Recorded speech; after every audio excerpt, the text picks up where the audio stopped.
Hello, welcome to Bored and Confused, where I review shows based on two criteria. One, was I bored? Two, was I confused? Today's show is not a show I'm going to do the whole year. I started making these videos in February of this year. I've been meaning to do this for years. I always put it off because I was scared. I was afraid of offending people in the industry, and that would affect my ability to work as a writer and an actor. But I'm in my 50s now and I don't care anymore. I care a little bit. I saw 38 productions on Broadway. I missed 4 shows in the spring of this year, and I missed 2 shows in the fall. These are the shows I missed.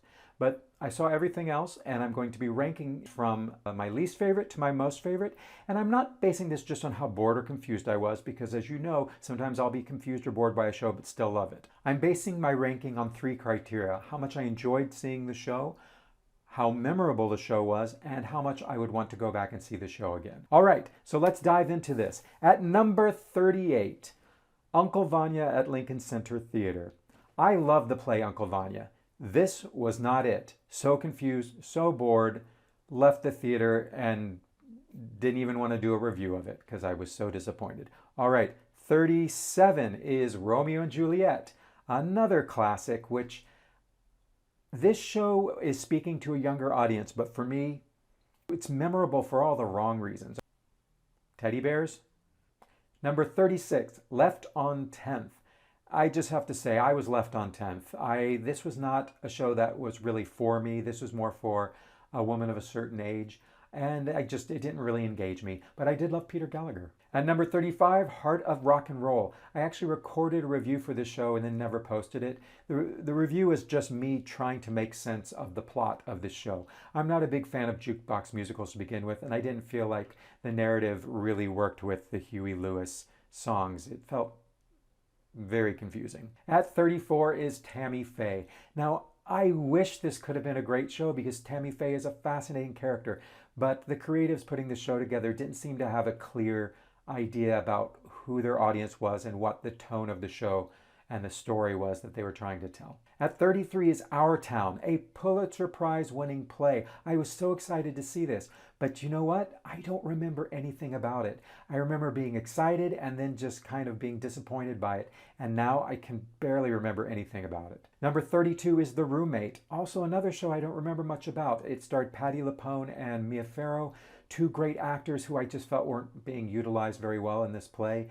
It really didn't grab me or speak to me. 31 is McNeil, a play that I found boring in places, but I really appreciated the timeliness of the subject matter. And I thought Robert Downey Jr. was great. At 30 is Home at Roundabout Theater. Like Our Town, it was a show that was fine and I enjoyed it, but it really didn't stay with me afterwards. At 29 is Mary Jane, a play that starred Rachel McAdams, and it was about a mother and a child with a terminal illness, which was difficult subject matter, but it didn't really grab me, and I don't remember much about it other than there was one actor who I really loved. All right, we're moving more into the middle ground now, and at number 28 is A Wonderful World, the Louis Armstrong musical. I found that the plot in this was circular, but I loved the music, and the 4 women who play Louis' wives were fantastic. At 27 is Days of Wine and Roses. Now, this is a show about alcoholism that I really had a hard time getting into, but I loved seeing Brian Darcy James and Kelly O'Hara really dig into some meaty roles, and for that, it was worthwhile. On the other end of the spectrum, at 26 is Once Upon a Mattress. Now, this show is really too silly for me, but I enjoyed it because of the performances by Sutton Foster and Michael Urie and a whole cast of really great comedic musical theater actors. At 25 is The Notebook. Now, I'm not usually into romances, but this was beautifully done, beautifully sung, staged lovely, and I even found myself crying at the end and hating myself for being drawn into the sentimentality of it all.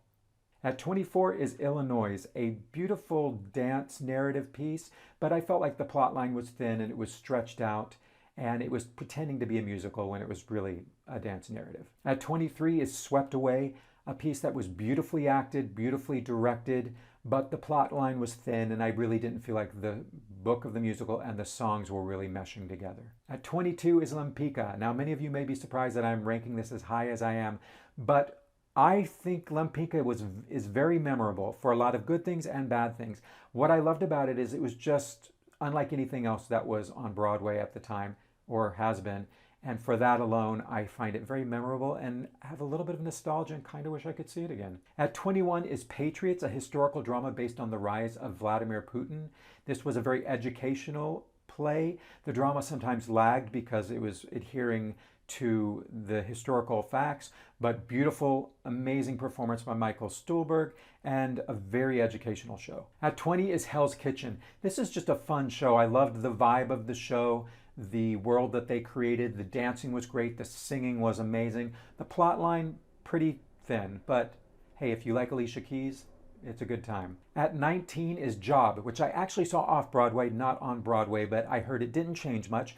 This is a really great play, and I would rank it higher, except that there was one major plot issue that once you leave the theater, you're like, wait, that doesn't make sense. At 18 is Water for Elephants. I really love the use of acrobatics and trapeze and silks and circus tricks in this show, and I really enjoyed the folk-styled music. At 17 is Elf. Now this is only ranking this high because Gray Hansen was so entertaining and he's in the show the whole time, and I just had a really good time watching him do his thing. At 16 is Death Becomes Her. It was great to see Megan Hilty and Jennifer Simard, these great musical comedy actors doing their thing. The show is hilarious. The production values are great. Even though the storyline is a little thin, you are getting a lot of bang for your Broadway buck. At 15 is The Outsiders. This was beautifully directed, very visually arresting, and I really enjoyed the mid-century rock and roll music of the score. At 14 is Suffs. Stylistically, not my cup of tea, but I do recognize really good musical theater writing when I see it, and this was really well done, and it is an original musical, so props for that. At 13 is Maybe Happy Ending. Now I know I didn't give this the best review, but visually the direction and the set design for this show was so spectacular that it has stayed in my memory, and I do want to go back and give this show a second chance. At number 12 is Cabaret. Now some of the performers made interesting choices in this, but it is Cabaret, a spectacular show, and this was the first immersive production of Cabaret that I saw, and I thought it had a lot of very effective moments. Okay, now we're moving into my favorite shows of the year. And number 11 is Doubt, a Parable. Honestly, I love this play so much. As long as it's a decent production, and this one was very good, I really love this play, and I am happy to see it whenever it is playing anywhere. At number 10 is The Hills of California. I just thought this show was really well directed and performed and well written, and I really enjoyed this production. At number 9 is Gypsy. Hey, it's Gypsy. It has to be in the top 10. It's one of the best musicals ever written.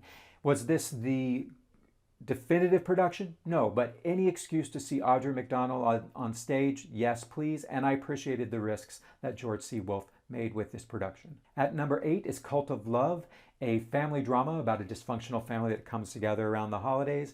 I loved this show from start to finish. It was funny, it was dramatic, it was great. At number 7 is Sunset Boulevard. This show is memorable. And to be honest, I like this bizarre production better than the original one, but I didn't like the original one that much. So this is a show that is going to stick in my mind for a while, and I'd like to go see it again. At number 6 is The Great Gatsby. Now I know a lot of critics didn't like this because they didn't feel like it was enough like the book, but get over it. I found this show thoroughly entertaining. I wasn't bored or confused. I love the choreography. I love the singing. I love the grand sets. I love the big drama. It's a great story. I had a great time. Number 5 is Yellowface. I loved getting reacquainted with David Henry Hwang's work. This is a very meta-theatrical piece, and I really liked its uniqueness in that regard. It's very funny, very engaging. So happy it was revived. Number 4 is A Prayer for the French Republic. I actually recorded a review for this, but the show closed before I could post it. But this was a great play. In fact, I have this memory of the first act ending and being so blown away. The second and third act weren't as strong, but some really great writing by Joshua Harmon. At number 3 is Oh Mary.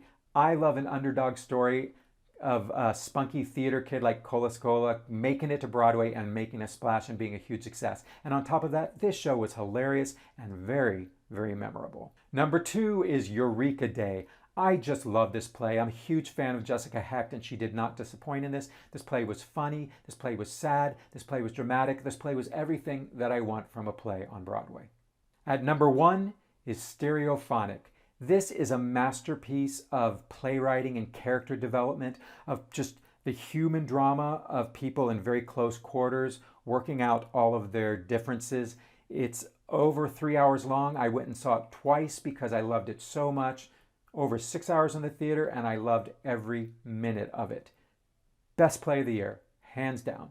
And interesting, it's in the same theater, the Golden Theater, as Prima Facie, which is my favorite play from last year. They're getting some good stuff at the Golden. All right, I hope you enjoyed my countdown. Please let me know what you agreed with. Tell me what your favorite plays were this year and your least favorite. Thank you to everyone who's helped me grow this channel this year. Thank you for watching, for subscribing, for liking, and for commenting. Positive or negative, I love it all. I love hearing what everybody thinks about theater. I'm passionate about it, and I see that there are a lot of people who are passionate about it as well, and I love hearing your thoughts. Have a happy new year, and I'll see you in 2025.